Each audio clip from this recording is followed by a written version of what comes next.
자, 오늘은 여러분들과 함께 이 본문을 가지고 웨스트민스터 소요리 문답 12번을 한번 해보도록 하겠습니다. 우리 함께 읽어보겠습니다. 시작.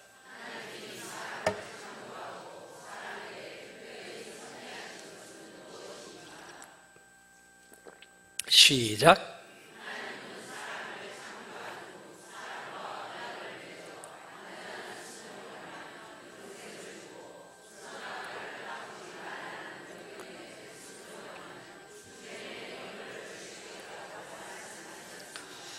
네, 오늘은 여러분들과 함께 행위 언약에 대해서 좀 살펴보려고 합니다. 행위 언약. 언약에는 두 가지가 크게 있죠. 하나는 행위 언약이 있고 하나는 뭐가 있죠? 은혜 언약이 있어요. 은혜 언약. 자, 따라하겠습니다. 행위 언약, 은혜 언약. 자, 오늘은 행위 언약인데 행위 언약이 뭐냐? 행위 언약이란 이제 우리 인간 사회 속에서 많이 사람과 사람 사이에 사용하는 언약이에요. 약속이죠. 뭐냐면 네가 이렇게 해주면 내가 이렇게 해주겠다라는 그런 조건적인 계약이에요. 조건적인 계약. 예를 들면 그런 거죠. 제가 우리 아들한테 야, 너 반에서 이번에 회장하면 내 핸드폰 사줄게. 이제 반에서 회장하면 아니 또 학교에서 회장하면 회장이 되면 핸드폰을 받을 수 있는 것이죠. 근데 못 되면 국물도 없는 것이죠. 네. 자, 또 그런 거죠. 야, 네가 이번 중앙회사에서 평균 90을 받으면 엄마를 잘 써먹자. 90을 받으면 너 용돈 특별히 10만 원 더 줄게. 네. 이게 뭐예요? 근데 만약에 평균 90이 안 나오면 10만 원 없어. 딱 이렇게 이제 약속을 하는 거죠. 이게 이제 행위 언약이에요. 네가 이런 내 조건에 맞는 행동을 하면 내가 너에게 이러한 선물을 주겠다라는 거죠. 해주겠다. 이게 이제 행위 언약인 것이죠. 결혼도 마찬가지죠. 상호 이렇게 이제 결혼하면서 약속을 하죠. 서로 사랑하겠다고 약속을 하면서 그 결혼의 계약 속에 무엇이 사실은 담겨 있냐면 만약에 네가 불륜을 저지르고 나를 배신하면 이 결혼관계는 어떻게 되는 거예요? 깨지는 거예요. 그러나 그렇지 않고 검은 머리 파뿌리 될 때까지 나만을 사랑하면 나도 당신을 죽을 때까지 사랑하면서 우리 같이 가는 것이지만 그러나 만약에 네가 배신하고 배반하고 다른 남자, 다른 여자에게 눈을 돌려서 딴 살림을 차리면 그 결혼 관계는 이제 어떻게 되는 거예요? 깨지는 거죠. 이게 또 이제 행위 언약의 하나의 모습들이죠. 이게 이제 약속이고 언약이라는 말이죠. 모든 우리 사회의 관계가 사실은 다 이 행위 언약에 연결이 되어 있습니다. 그게 이제 회사에서 직원을 고용할 때도 그런 거죠. 네가 이렇게 열심히 일하고 잘하면 너에게 승진이 보장이 되고 정년이 보장이 돼요. 그런데 게으르고 일도 못하고 월급만 축내면 어떻게 될까요? 그러면 감봉 처리가 되거나 어느 시점에서 해고가 되어지는 것이죠. 이게 계약이에요. 계약. 이런 계약들. 나라와 나라 사이 노사 간에 계약을 맺죠. 나라와 나라 사이 어떤 계약을 맺어요? 상호 불가침의 조약. 서로 침범하지 않기로 하는 조약들. 옛날 같은 경우는 서로 침범하지 않고 예를 들어서 다른 나라에서 공격을 하면 서로 이렇게 좀 협력을 해서 공격을 하는 이런 이제 나라와 나라 간의 계약들이 있죠. 그리고 그런 계약을 이행해 줄 때 그런 어떤 이제 특혜나 이런 것들을 준단 말이에요. 이 다 세상이요. 다 이 행위 언약을 기반으로 움직여 가고 있는 것이죠. 교회도 마찬가지죠. 어떤 측면에서 보면 교회도 그러한 부분들이 있는 것이죠. 자, 이처럼 우리의 개인적인 친구 관계, 부부 관계 또는 나라와 나라의 관계, 직장 안에서 이 모든 관계들이 이렇게 계약을 통해서 이루어져요. 이 과거 근동에서 이러한 계약이 있었어요. 예수님, 그러니까 이 아브라함 이런 시대에 과거 근동에서 어떤 계약이 있었냐면 나라와 나라나 또는 이렇게 힘 있는 사람들끼리 계약을 할 때 무엇을 했냐면 짐승을 잡습니다. 그래서 짐승을 함께 잡아서 죽여요. 그리고 그것을 절반으로 쪼갭니다. 그러면 피투성이가 나지 않겠어요? 짐승을 잡아서 절반으로 쪼개면 피투성이가 나죠. 이 절반으로 쪼개놓고 피가 흐르는 그쪽의 사이를 이 두 계약의 당사자가 지나가요. 이건 무슨 계약이냐면 피로 맺은 계약이고, 만약에 상대가 한쪽의 계약을 깨뜨리면 이렇게 짐승이 쪼개지는 것처럼 피를 흘려 죽게 될 것이다 라는 것을 약속하는 거죠. 그러니까 피로 맺은 계약이죠. 이게 아브라함 당시 근동의 계약의 그러한 계약을 체결하는 모습이었어요. 그런데 그 계약을 누가 체결을 하냐면 하나님이 아브라함과 체결을 해요. 하나님이 아브라함과 내가 하늘의 별과 땅의 이 모래알처럼 너를 부유하게 해주겠다, 네 민족을 창성케 해주겠다 하고 너는 이렇게 짐승을 잡아서 쪼개라 그래요. 그리고 하나님이 그 사이를 지나가셔요. 그 무슨 말이냐면 하나님이 내가 이 언약을 반드시 지키겠다라는 거예요. 내가 이 언약을 지키지 않으면 이 짐승이 쪼개지는 것처럼 내가 쪼개질 것이다 라는 하나님이 자신의 생명을 걸고 아브라함과 언약을 맺어요. 근데 그 언약의 모습이 고대 근동의 계약을 체결하는 모습이었어요. 이게 행위 언약이에요, 행위 언약. 그런데 네가 이것을 제대로 지키지 못하면 너도, 그거는 양쪽이니까, 너도 몸이 쪼개지는 죽음을 당하게 될 것이다라는 거예요. 그래서 이 구약에 보면은 이 계약은 자신의 목숨을 내걸고 하는 거예요. 그래서 하나님이 우리와 언약을, 아브라함과 언약을 맺었잖아요. 이 언약은 하나님이 자신의 목숨을 건 언약이에요. 그러니까 하나님이 못 지키면 하나님이 생명을 내놓는 거예요. 반면에 우리가 못 지키면 우리의 생명이 내놓는 거죠. 이게 행위 언약이에요. 행위 언약. 나중에 이제 아담과 맺은 계약 언약이 그것도 이제 나오겠지만 좀 더 하겠지만 결국 그 언약을 누가 못 지켰어요? 아담이 못 지켰잖아요. 선악과 먹으면. 그래서 선악과 먹으면 어떻게 된다고요? 정령 죽으리라. 죽는 거예요. 하나님의 말씀을 못 지키면 그것이 큰 거든 작은 거든 상관없어요. 그것은 계약 위반이에요. 죽음이에요. 죽음이에요. 그런 것들이 이런 고대 근동의 그러한 계약 문화를 통해서 하나님이 어떤 분이신가를 보여주고 있는 거예요. 그래서 계약과 언약이라는 것은 사실은 함부로 하면 안 돼요. 자식들에게 함부로 하면 안 돼요. 야, 내가 뭐 해줄게 했는데 그 약속 안 지키면 어떻게 돼요? 사실은 어떻게 돼야 돼요? 내가 자식들에게 약속 안 지키면 어떻게 돼야 돼요? 죽어야 되는 거예요. 사실은 그게 약속의 그거예요. 대가예요, 대가. 그러니까 함부로 약속하지 마세요, 자식들한테. 그리고 약속을 꼭 지키세요. 약속의 근간은 하나님으로부터 온 거예요. 그러니까 성도들 간에 우리 밥 한번 먹지. 1년 가도 밥도 안 사줘. 뭐해 이게. 목사님 내가 한번 한턱 내겠습니다. 몇 년이 가도 안 내. 아니 뭐해 이거. 약속해놓고. 여기 그런 분 계시죠? 회개하세요. 약속이라는 것은 그래서 사실은 자신의 생명을 담보로 하는 거예요. 하나님이 그랬어요. 하나님. 자, 그런데 우리의 삶에는 이런 행위 언약만이 있는 게 아니라 또 어떤 언약이 있냐면 행위를 넘어서는 은혜의 언약이 있어요. 행위를 넘어서는 은혜의 언약은 뭐냐면 못해도 해주는 거예요. 그 사람이 행동에 따라서 해주는 것이 아니라 그냥 상대를 향해서 긍휼을 품고 해주는 거예요. 그게 뭐예요?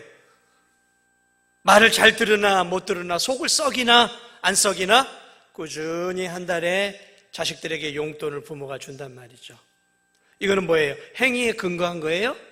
아니에요. 그거는 은혜에 근거한 거예요. 내 자식이니까 내가 사랑하니까 공부를 못하든 또 이 돈 가지고 오락실 가서 오락을 하든 하여튼 한 달에 꾸준하게 용돈을 준단 말이죠.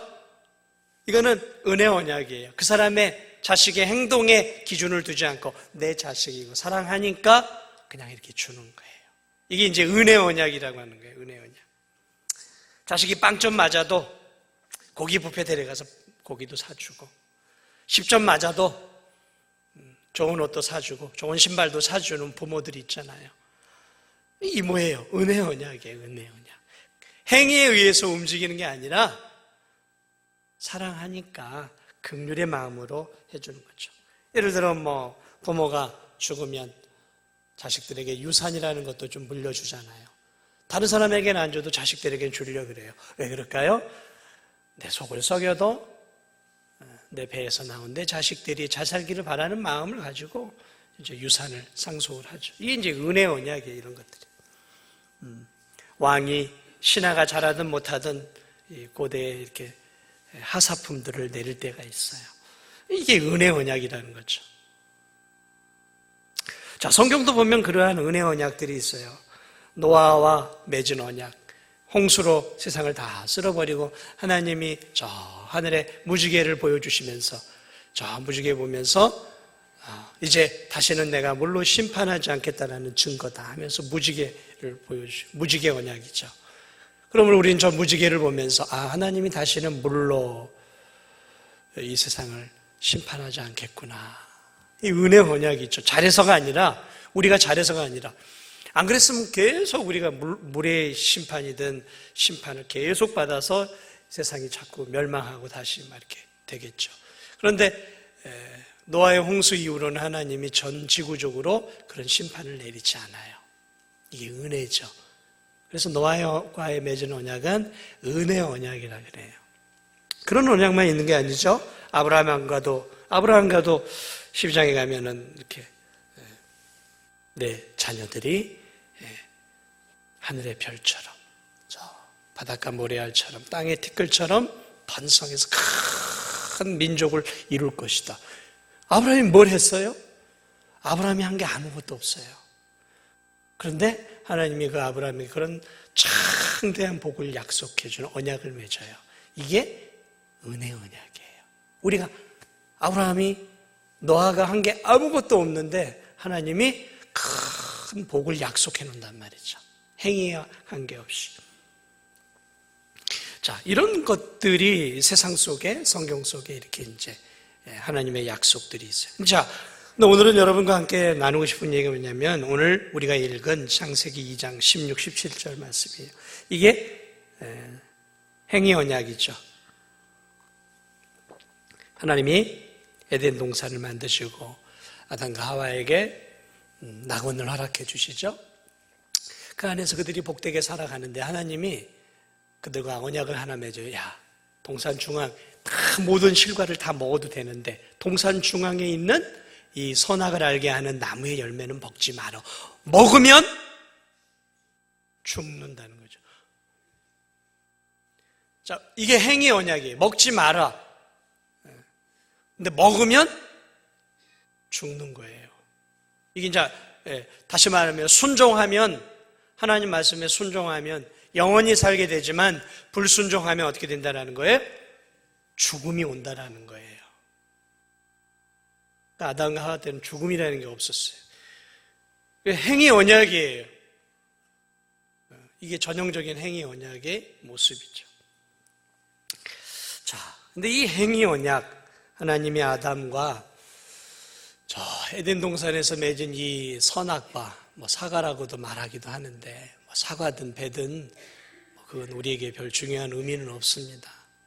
근데 어쨌든 이 아담과 하와에게 맺은 이 행위 언약, 선악과를 먹지 않으면 영원히 살지만 선악과를 먹으면 정령 죽는다라는 순종과 불순종의 행위 언약을 맺으셔요. 많은 학생들이나 저도 그랬고 또 지금도 어쩌면 왜 하나님은 이 선악과를 만들어 놓으셔가지고 아담과 하와가 타락하게 만들어가지고 왜 우리가 이렇게 아담과 하와의 그 죄의 짐을 짊어지고 우리가 이 땅에서 지금도 고생해야 되고 힘들어야 되고 그거 없었으면은 더 좋았지 않았냐 뭐 이런 이제 푸념 아닌 푸념들을 하고 그것 때문에 시험에 드는 성도들도 있고 선악과를 만들어 놓은 하나님의 깊고 넓은 뜻들을 잘 이해하지 못한 성도들이 있어요.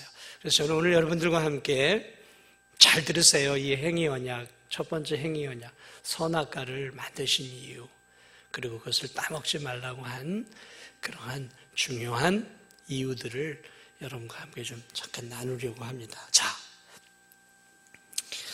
이 행위 언약을 하나님이 이렇게 맺으시잖아요. 자, 아담과 하와에게는 무한한 자유가 있었어요. 다 할 수 있었어요. 다 먹을 수 있었어요. 하고 싶은 대로 다 할 수 있었어요. 그러니까 그들에게는 엄청난 자유가 있었어요. 그런데 하나님이 그들의 자유를 딱 하나 제한을 하셔요. 제한. 그 자유를 말 그대로 무한한 자유가 아니라 한정된 자유를 주시는 거죠. 그러면서 하지 말아야 할 것들을 가르쳐 주세요. 그게 뭐예요? 선악과를 먹지 말아라. 선악과를 먹지 말아라. 단순하게 사과 하나 먹지 말라는 의미가 아니에요. 선악과를 먹지 말라라는 그 의미를 부여받는 그 순간 아담과 하와는 자신의 존재를 느끼기 시작하는 거죠. 무슨 존재? 내가 무한한 자유를 가지고 있는 신이 아니라 하나님의 말씀에 순종해야 하는 피조물이구나라는 사실을 깨닫는 거예요. 만물의 주인이에요, 인간은. 그래서 하나님은 그들에게 하나님의 형상으로 만물을 다스리고 정복하라.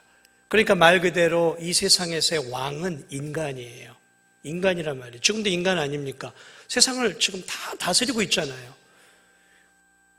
그런데 하나님이 선악과를 먹지 말라라는 그 명령 하나 속에 무엇이냐면, 야, 네 위에 내가 있단다.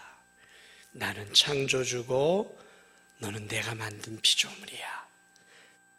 너는 나에게 순종을 해야 하는 존재이고 나는 너에게 순종을 받아야 되고 영광을 받아야 되는 창조주란다. 그러므로 그 하나의 명령 속에 하나의 질서가 잡힌 거죠. 그것은 무엇이에요? 하나님이 계시는구나. 하나님이 나를 만드셨지. 그리고 나는 하나님 말씀에 순종하면서 사는 존재구나.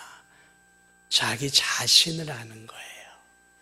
자기 자신이 누구인지를 그 명령을 통해 깨닫게 돼요. 나는 피조물, 나는 하나님을 섬기는 자, 나는 하나님 뜻대로 사는 자. 하나님은 내 찬양과 경배와 내 삶을 통해 영광을 받으셔야 할 분.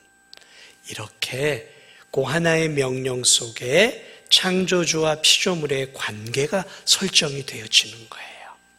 그러면서 또 하나 뭐가 생기냐면 인간은 무한한 자유를 가진 존재가 아니라 큰 자유를 가졌지만 하나님의 명령 안에서의 자유를 가진 존재라는 사실을 또 가르쳐주고 있는 거예요. 우리에겐 무한한 자유가 없어요. 우리가 막 사는 것 같지만 사실은 우리에게도 한계가 있어요. 어떤 한계가 있어요? 하나님의 뜻 안에서 살아야 되는 존재라는 거죠. 그것을 하나님을 인정할 때 깨닫게 되는 거죠. 그러나 세상은 그걸 못 깨달아요. 우리는 엄청난 자유를 갖고 살아가요. 내가 여기 물을 있지 않습니까? 내가 마실 수 있어요. 수건이 있습니다. 내가 내 입을 닦을 수가 있단 말이죠. 내가 내 눈을 아래로 볼 수도 있고 위로 볼 수도 있고 이렇게 팔을 움직일 수도 있는 굉장한 자유를 갖고 살아가요. 그러나 인간의 자유는 한계가 있어요. 그 한계가 뭐냐면 하나님의 뜻과 하나님의 명령 안에서 살아가는 자유예요. 무한한 자유가 아니라고요. 내 마음대로 죄를 짓고 내 마음대로 하고 싶은 대로 사는 자유를 하나님이 우리에게 준 게 아니에요. 하나님의 섭리와 질서 안에서 살도록 하나님이 우리에게 자유를 주셨다는 거죠. 그러므로 그걸 통해서 아담과 하와는 무엇을 깨달아? 내 자유는 무한한 자유가 아니라 하나님의 말씀 안에서 누리는 자유다라는 것을 알려주시고 있는 거예요. 자, 그것만이 아니죠. 선악과를 먹지 말라 그랬어요. 선악과. 왜 선악과라고 했을까? 사과라고 안 하고 하나님이. 왜 선악과라고 했을까? 왜 선악과라고 했냐면 그것을 먹는 그 순간 그들이 뭘 알게 되었을까요? 선과 악을 알게 되었어요. 다시 말하면 죄가 뭔지를 알게 되었다는 거죠. 이것을 먹는, 이 과일을 먹는 그 순간 내가 하나님께 선을 행한 것이 아니라 악을 행했구나.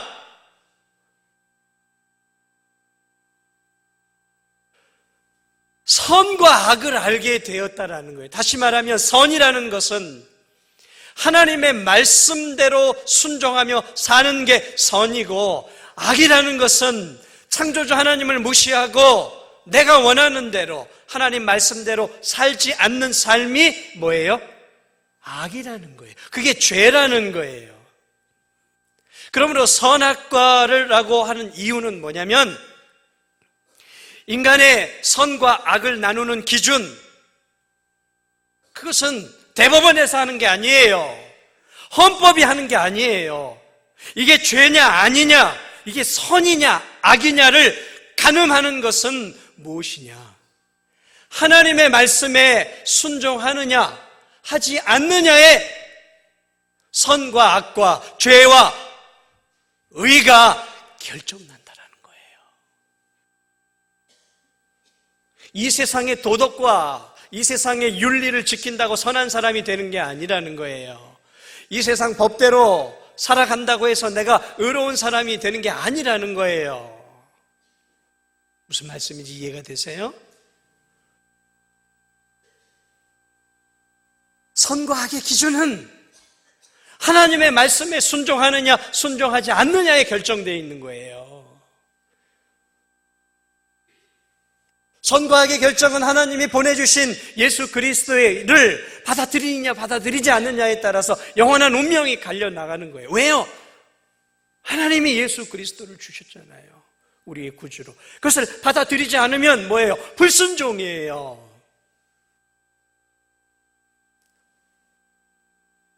우리의 모든 삶은 단순하게 도덕을 지키고 윤리를 지키고 상식의 범주 안에서 내가 죄인이냐 아니냐를 따져서는 안 되는 거예요.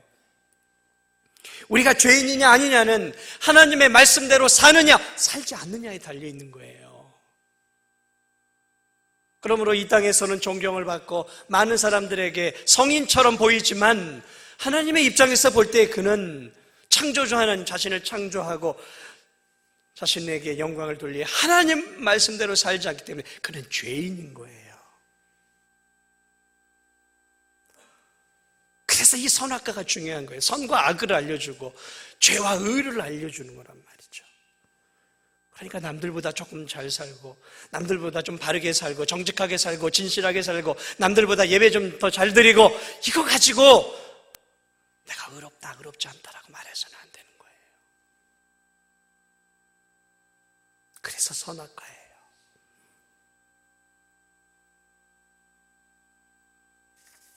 그래서 불순종하면, 그리고 뭐예요? 불순종하면 뭐가 찾아와요? 죽음이에요. 이 선악과를 먹으면 뭐라고 말해요? 먹는 날에는 정령 반드시 죽으리라. 불순종은 그것이 나무 하나 열매를 따먹는 거라 할지라도 그것은 창조주 하나님을 거역하는 대역죄라는 거죠. 대역죄라는 거예요. 그러므로 그것이 어떤 하찮은 죄라도 하나님의 뜻을 벗어나는 죄는 죽으리라. 단순하게 과일 하나를 더 먹은 게 아니에요. 여호와 하나님을 대역한, 오늘날로 말하면 조선시대로 말하면은 뭘까요? 왕궁을 뒤엎는 거죠. 반역을 일으키는 거예요. 그래서 죽음이 찾아온 것이죠. 하나님 말씀에 불순종한 결과는 죽음이라는 거죠. 그러나 아담과 하와가 끝까지 순종했다면 그들의 온전한 순종과 의로 그들은 영생의 삶에 들어갔을 거예요. 그러나 그 삶에 실패한 것이죠. 그러므로 이 선악과는 우리에게 굉장한 자유를 주신 하나님 덕분이었어요. 사랑하는 여러분 보세요. 우리가 얼마나 큰 자유를 부여받았는가. 저 나무들을 보세요. 이 나무들은 자연 법칙에 의해서만 움직이죠. 그렇죠?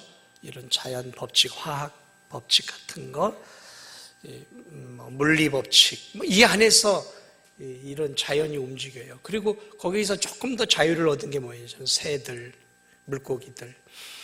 거기서 좀 더 자유로운 게 뭐예요? 짐승들. 이런 법칙들. 그래서 본능의 법칙에 움직이잖아요. 짐승들은 다 되게 본능이에요. 5,000년 전에 꿀벌들이 만들었던 벌집과 5,000년 후에 지금의 꿀벌들이 만든 벌집은 차이가 없어요. 똑같아요. 왜냐하면 본능에 의해서 움직이는 거예요. 그런데 우리 인간은 안 그래요. 얼마나 무한한 자유를 주셨냐면 하나님께 불순종할 수 있는 자유까지 주신 거예요.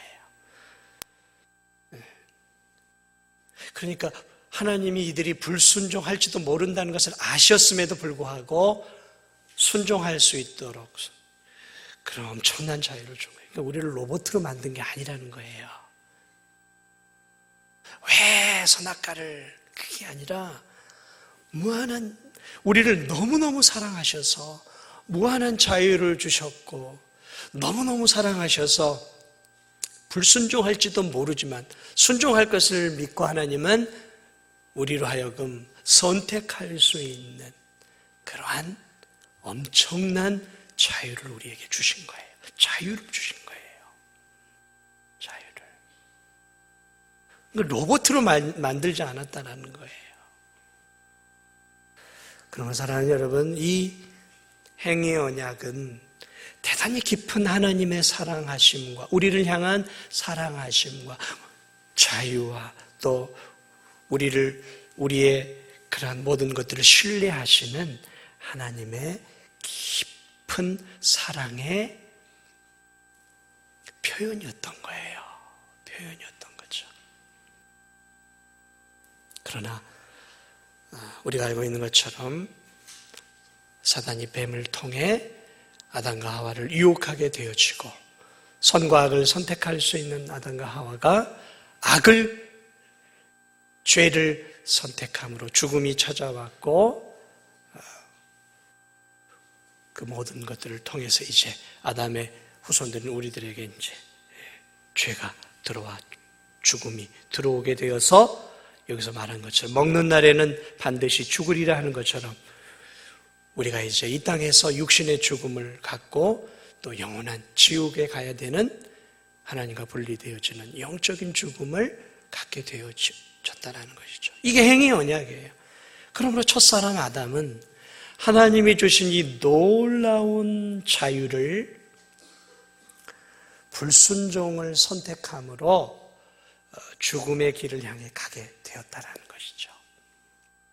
자, 여기서 행위 언약이 끝난다고 하면 좋으신 하나님이 아니잖아요. 그냥 공의로우신 하나님이죠. 그런데 감사한 것은 바로 이 사건 뒤에 하나님이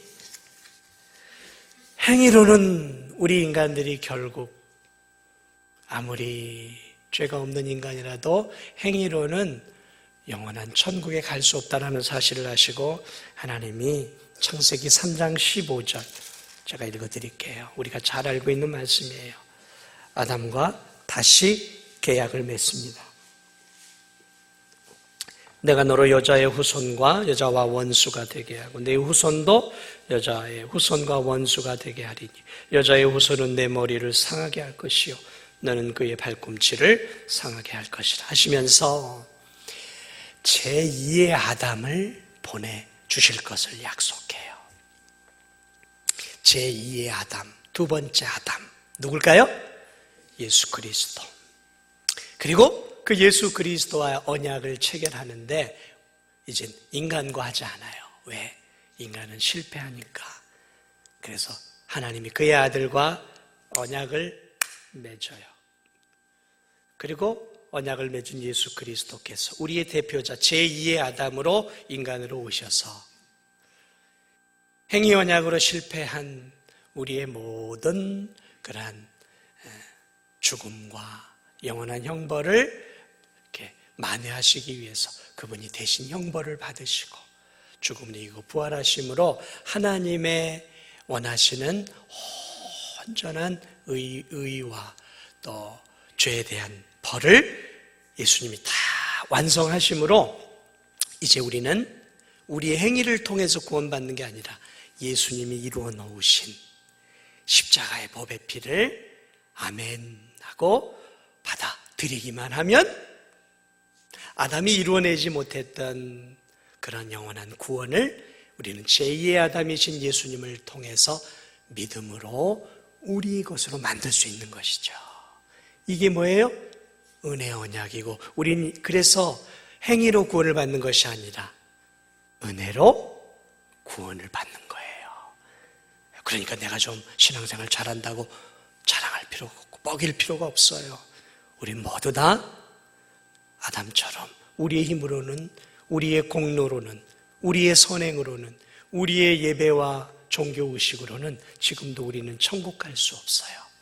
그러나 제2의 아담으로 오신 예수 그리스도 첫 번째 아담이 실패한 이 실패를 만회시키기 위해서 인간이 아니라 이젠 하나님을 인간으로 보내심으로 우리의 구원을 다시 이루시고 회복시켜 주셨다는 것이죠.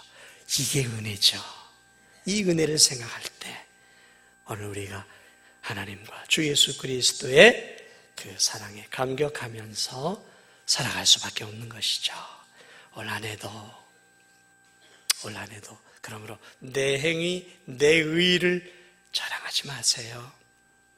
그냥 겸손하게 나 같은 죄인 살리신 주 은혜 고마워. 내 평생 이제 나도 그 은혜 갚기 위해서 구원이 아니라 은혜 갚기 위해서 우리가 이렇게 믿음 생활하고 직분 받아서 하나님 나라를 위해 이렇게 살아가고 있는 것이죠.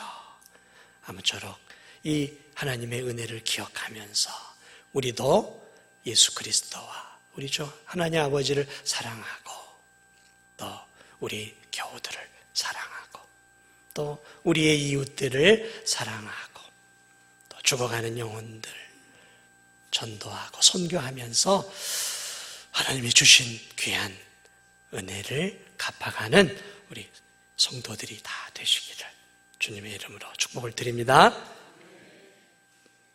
우리